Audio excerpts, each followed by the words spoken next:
All right, after that interruption. Okay, we're back. So, all right, next thing we want to go into is one of the things that Goon TV is really good for, the fights. The fights. Now, we don't really talk much about the fights, except for Ryan Reeves beating the shit out of a lot of the Dallas players and blowing them a kiss, which is hilarious.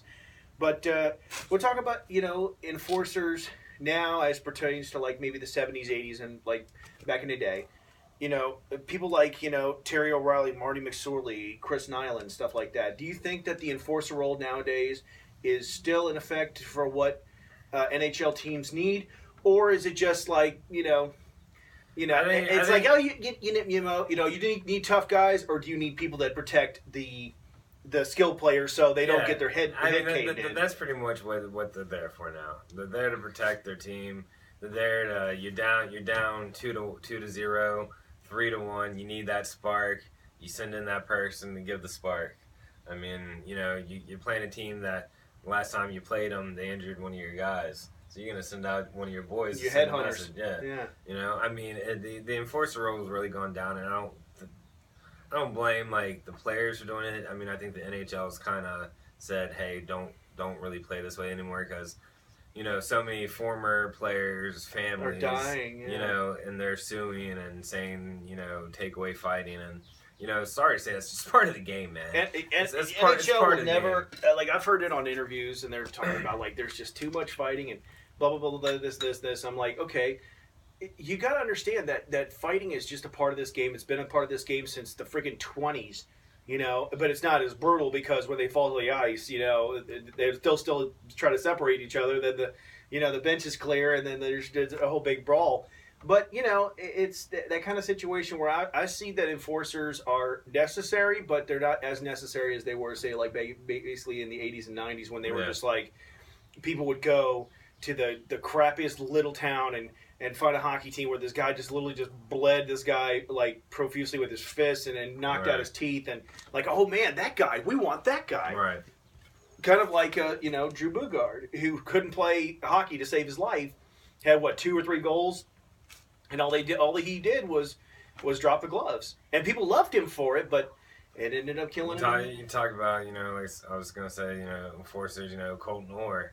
That's all he was used for. He was just retired, just used for fighting, and he's part of the Orr family, isn't he? I do not know. I'm not gonna say for sure. I just know I followed him the past like 5 or 6 years, and. Colton Orr. I mean, that's just I mean, he was such a big influence on a lot of enforcers nowadays. But the one that I love personally it would be Todd Fedoruk. Well, I mean, besides Tony Twist, but Todd Fedoruk. That was a guy that it didn't matter what team he played for. And Donald Brashear being another one of those guys that Donald Brashear wanted to play hockey and he did, but that was the guy that was like, man, if you got to go back to like the Ottawa Senators, Philadelphia Flyers brawl that literally had like at least 5 or 6 fights every period. I mean, they were. It's like the puck drops and then they fight, and it was crazy and it was awesome. Mike Recchi was part of that team still, and Donald Brashear was part of the Flyers at that time, and man, it was fight, which is cool, but. I can never see the NHL saying that there will never be another fight in the NHL period, no matter how many times they get. They would lose so much fan base. I mean, they really would. People can't. It's weird to say that there's actually a fan base for people who love fighters. Yeah, I mean, us being included. They would lose a lot of fan base. I don't see them. The enforcers that we're talking about, like some of the people like. And it was said like in the movie The Last Gladiators about how a lot of people were saying there wouldn't be a Wayne Gretzky in Los Angeles if there wasn't for Marty McSorley. Yeah. Because he would say in there and all the time that people would try to take out Gretzky all the time, and Marty McSorley would be like, take him down or hit him and board him or whatever, and say, you do that again, that'll be the last time you do that. Yeah. And I love that. You got to protect your skilled players because. They could, skate, handle that puck, and all of a sudden they lift their head up and bam, elbow to the face, and they are out for the season. Yeah. And then there goes your star player, and there goes your playoff hopes. Because some teams actually build around certain skill players, but that's why the enforcer is highly used today. But I could see how you were like we were talking about before. We talked about our favorite fighters and stuff like that, like Tony Twiz and Kelly Chase, and Donald Brashear and Matt Hendricks, who I guess you have a man crush on. I do. I love Matt Hendricks. I mean, his fights. Were amazing. I remember a fight after he got into him. He had stitches, 2 black eyes, and whatnot, and he was still smiling. So, you talk about like Bobby Clark, getting stitched up like in the middle periods of the game, and then getting back on the ice and scoring like 2 or 3 goals. Right. That's I guess but that's also how the '70s used to play. Yeah. You had to be tough as nails, otherwise you were going to get your head caved in. But nowadays the enforcer is just, I guess it's not such a big deal anymore because, like I said, they're implementing so many rules. But it's something that will never leave, and that's why we still have it. And hopefully next year we'll have plenty of fights, and we'll have plenty more episodes to talk about the fights. Yes. And stuff like that. So, but we'll go on to our next one, and we're talking about like the top prospects of the that are coming up in the NHL and stuff like that. We already talked about Austin Matthews last one. And I still got to ask you, though, Mr. Mayhem, about Austin Matthews not wanting to join a Canadian team. And I saw an interview, just like I said before, how much he just doesn't want to go. His facial expressions has just shown that he does not want to play for a Canadian Toronto team. is, for one, is not going to trade that draft pick. Only one closest to the top 5 that are going to trade the draft pick, who said, is Edmonton, who's willing to trade their fourth pick. So, he's just gonna have a choice to either deal with it and like it, so he can play in the NHL, or riot. I don't know. If I was him, I'd take it with a smile because Toronto actually has a lot of great prospects. You gotta figure how much money they're probably gonna pay him. Yeah, and what they're gonna put into that team. They haven't found a captain yet. To replace Dion Phaneuf, who got traded at the trade deadline. Dion Phaneuf, man, that is one tough son of a bitch too, man. So and they got so many prospects. Their main one, William Nylander, who got in the first round, not last year, but the year before that. He's gonna be amazing. I can see him, Austin Matthews, and the one person that we were talking about, it was Brendan Lemieux. Brendan Lemieux, who was a 2nd-round pick for the Buffalo Sabres. They traded him. Sabres? Sabres. Sabres. Sabres. Man, I'm from the South. To Winnipeg. And he's, that's Claude. Part of the Lemieux family, right? That's Claude Lemieux's son. Yeah. So he can score goals. And he can knock you out. I always remember the fights that Claude Lemieux would have with Ron Hextall when he was playing for the Canadians, and it was just like, wow, man, people really, Canadians loved him, and everybody else hated him, which is great. And he comes from a Stanley Cup winning family, so he has it in his blood. Brother of Mario, right? Yeah. Let's talk about our team's prospects. So we decided we're gonna take a little time to talk about each of our team's prospects real quick. Go with yours. We got some really good prospects coming up. Our 1st-round draft pick last year, goalie Ilya Samsonov from Russia, who's been amazing in Russia, playing for KHL, doing great. He's someone who, give him another season or 2. I'd say about 2 more seasons in the KHL, and he's gonna be. Hope he's back up soon to replace. But see, then the thing is, also we have a goalie, another good goalie prospect, Vidit Vanek, one of those weird names. He plays in the ECHL for the South Carolina Stingrays, which is the Capitals' ECHL affiliate. And they're doing good. They're in the Eastern Conference Finals. They won Game 1 the other day, 3-0. He got a shutout.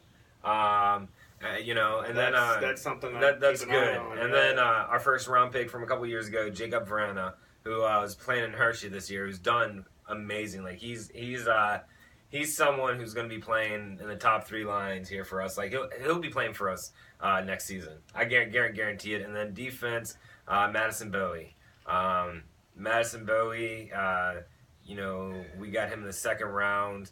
Has won championships in the juniors in Canada. He knows how to get it done. We had Connor Carrick, traded him to Toronto this past year in the Daniel Winnick trade. Those are pretty much our strong prospects. For my side, for St. Louis, you got Ty Ratty, who's an excellent player, an excellent prospect. Doing great for St. Louis. Yeah, doing like Fabry. That's another player that's done awesome with putting him in with the series with Dallas. Putting him on line with a veteran like Troy Brouwer. Brouwer, oh my gosh, Brouwer has just come up out of nowhere. Yeah. And just done so well, and it probably hurts Chicago so bad to know for the fact that they got eliminated by St. Louis with Brouwer on their team, and Brouwer was part of their Stanley Cup team. Yeah, when they think about that when Capitals knocked out beat Blackhawks in the Winter Classic the other year. Brouwer is the one who got the game winner goal with 8 seconds left in the third. Oh yeah. Brouwer's a clutch guy. When we talk about a clutch guy, Brouwer knows how to do it under pressure, and he's ready for another Stanley Cup. Some of the goals that he scored was just like, I remember that Game 7 goal where he just was and fell, but still scored the goal, and Corey Crawford just had no answer for that. Because I think after he fell, he was like, he won't score. Oh, he just scored! So... like you said, Troy Bauer is good, and then you got Phoenix. Was it Copley? Copley, who came from the Capitals in a trade in 2015. Same trade with Troy Brouwer for TJ Oshie. Yeah, and I never would have thought TJ Oshie would have left and gone on to the Capitals and being such a strong presence in the Capitals. Yeah, both teams needed to make a change after both exiting playoffs the way they did last year, and it's worked out. It worked out for both teams in the regular season, and I would say for Capitals wise in the playoffs when we were, besides Holtby, our MVP was TJ Oshie,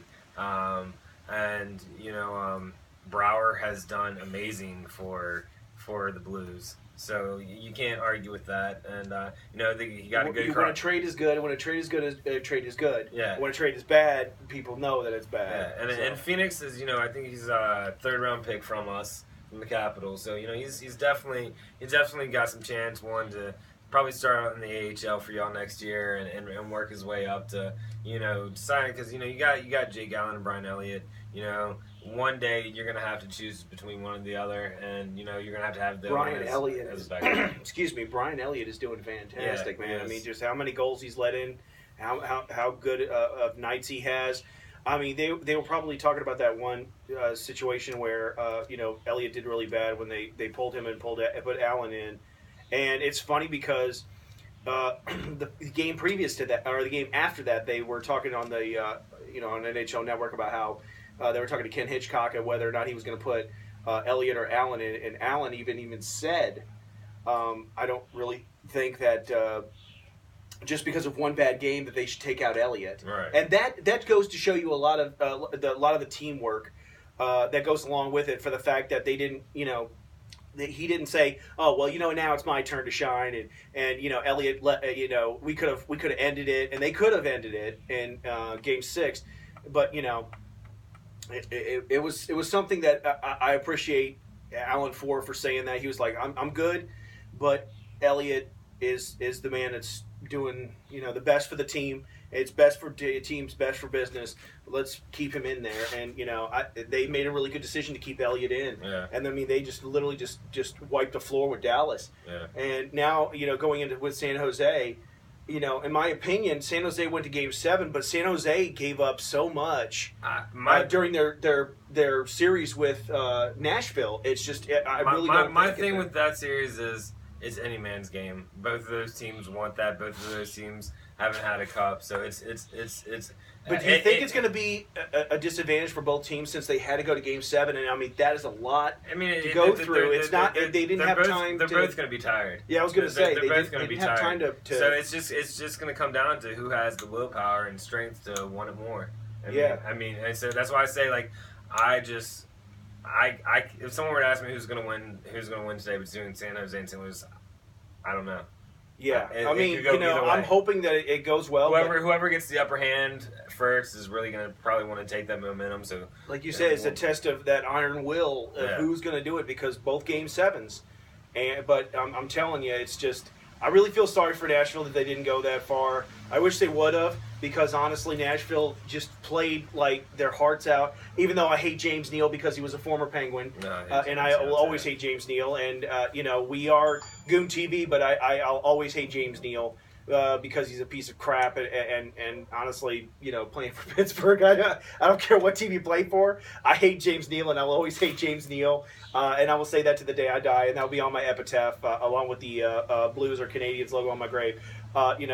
Johnny Stevensley couldn't survive life, but always hated James Neal. I hate James Neal too.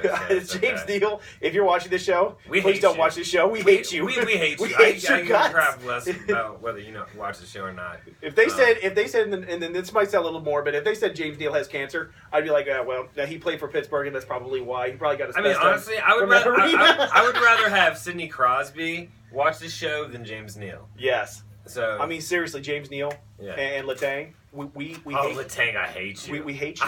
We hate your guts. I hate Letang. Yeah. Go kick rocks. Go die in a fire somewhere. Yeah. We don't want you. We don't want you. Okay.